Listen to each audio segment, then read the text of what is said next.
प्रजासत्ताक दिनी नाशिकमध्ये गोंधळ. भारतरत्न डॉक्टर बाबासाहेब आंबेडकरांचा उल्लेख न केल्याने महिला कर्मचाऱ्यांचा आक्षेप.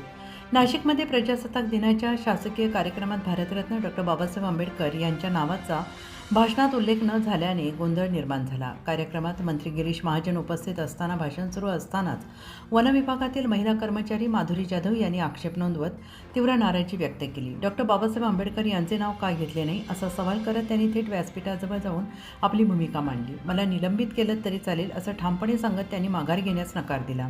अचानक झालेल्या या घटनेमुळे कार्यक्रमस्थळी काही काळ गोंधळाचे वातावरण निर्माण झाले. परिस्थिती नियंत्रणात आणण्यासाठी पोलिसांनी माधुरी जाधव यांना ताब्यात घेतलं आणि या घटनेनंतर शहरात तीव्र चर्चा सुरू असताना प्रजासत्ताक दिनासारख्या राष्ट्रीय कार्यक्रमात संविधानाचे शिल्पकार डॉक्टर बाबासाहेब आंबेडकर यांच्या नावाचा उल्लेख अनेकांकडून व्यक्त केला जातो. बाबासाहेबांचं नाव आता तरी भाषणात येईल, मग तरी भाषणात येईल. ज्या लोक संविधानाला लोकशाहीला कारणीभूत नाही त्यांची नावं वारंवार घेतली गेली, मग जो संविधानाला कारणीभूत आहे तो प्रजासत्ताक दिनाचा जो मानकरी आहे त्याचं नाव भाषणात का नाही?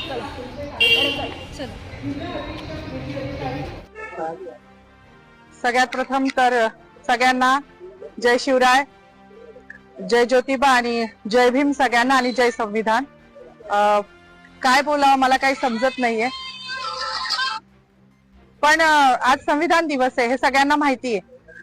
कुठल्या पण महापुरुषाने कुठल्या विशिष्ट जातीसाठी काम नाही केले आणि त्याच्यामध्ये स्त्रियांसाठी ज्यांनी काम केले ते माझ्यासाठी पुनर्जन्म देणारं व्यक्तिमत्व आहे. मग ते महात्मा फुले तर आहेच, ज्यांनी शिक्षण दिलं. त्यानंतर रघुनाथ कर्वे ज्यांनी संतती नियम देऊन स्त्रियांचं आयुष्य सुकर केलं.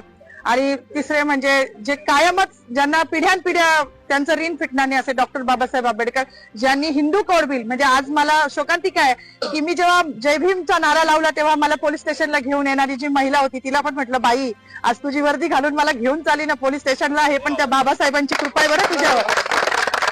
मला हसायला आलं, मी अजूनही आनंदी आहे, मला काही वाईट वाटत नाहीये. माझी नोकरी, माझं प्रमोशन मला काहीच कळत नाही, कारण माझ्या बाबासाहेबांनी हिंदू कोड बिलाचा जो राजीनामा दिला होता तो माझ्यासारख्या महिलांसाठी दिला होता.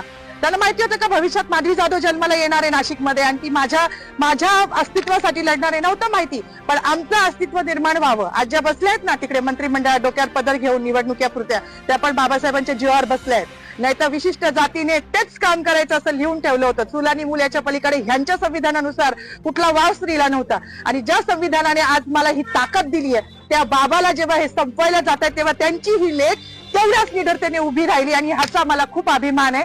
जास्त काही बोलणार नाही. गिरीश महाजनांनी जो बाबासाहेबांचा अपमान केला आहे तो भरून निघण्यासारखा नाही. म्हणजे त्यांच्या दृष्टिकोनातून पाप धुवायला आता कुंभमेळा येतोय, तिथे जरी त्यांनी नदीत आंघोळ केली तरी तो धुतला जाणार नाही, इतकं मोठं पाप त्यांनी केलेलं आहे.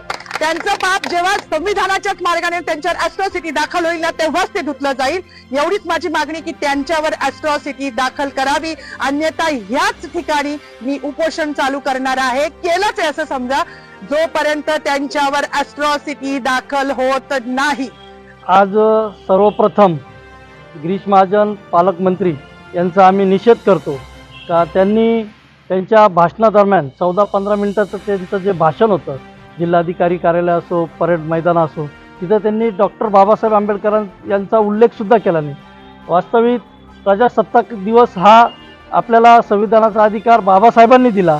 बाबासाहेबांमुळे आज आपण स्वातंत्र्य, बंधुता, एकता या मुद्द्यावर चालतो. आणि ज्या महामानवाने आपल्याला हे सर्व दिलं आणि त्यांचा नाव उल्लेखसुद्धा गिरीश महाजन साहेबांनी केला नाही, याचा आम्ही सर्व रिपब्लिकन पार्टी ऑफ इंडियाच्या वतीने निषेध करतोय. आणि आम्ही तसं पिंपळगाव पोलीस स्टेशनला आता निवेदन देऊन आणि त्या गोष्टीचा निषेध करतोय.